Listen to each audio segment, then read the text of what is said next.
Hello, c'est Diplo.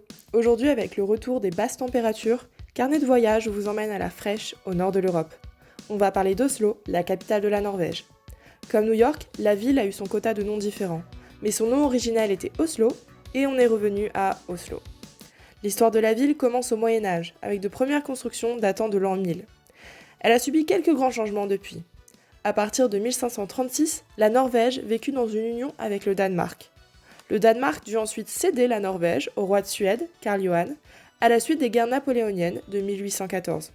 Cette année-là, la Norvège eut sa propre constitution, signée le 17 mai, et Christiania, l'ancien nom de Oslo, reçut le statut de capitale de Norvège. Cité des prix Nobel, elle abrite d'ailleurs le Nobel Friends Center, l'établissement dans lequel est représenté le prix Nobel de la paix. Oslo a également fourni à l'ONU son premier secrétaire général, qui occupe ses fonctions du 1er février 1946 au 10 novembre 1952. En matière de diplomatie, en effet, la ville n'est pas en berne, puisqu'elle a même donné son nom à l'un des plus célèbres accords de paix au monde, les accords d'Oslo, qui ont posé les premiers jalons d'une résolution du conflit israélo-palestinien en 1993.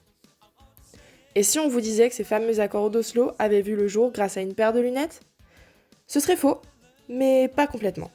L'anecdote voudrait que Shimon Peres aurait accepté de rencontrer Yasser Arafat en apprenant que celui-ci portait des lunettes, ce qui l'aurait apparemment rendu plus humain aux yeux de son ennemi. Dans tous les cas, les accords d'Oslo, signés en 1993 et négociés en secret pendant des mois, ont été le premier pas vers une normalisation des relations entre Israël et l'Organisation de libération de la Palestine, autrement dit OLP. Dans un premier temps, l'OLP et Israël se reconnaissent mutuellement le droit d'exister, et tous deux signaient la déclaration de principe, qui pose le cadre général et le régime d'autonomie de la Cisjordanie et de la bande de Gaza. Grande avancée dans la résolution du conflit israélo-palestinien, les accords d'Oslo seront suivis des accords du Caire et des accords de Taba, qui respectivement investissent l'autorité palestinienne de pouvoir en découpant les territoires occupés en 3 zones, devant être sous contrôle de l'autorité palestinienne en l'an 2000.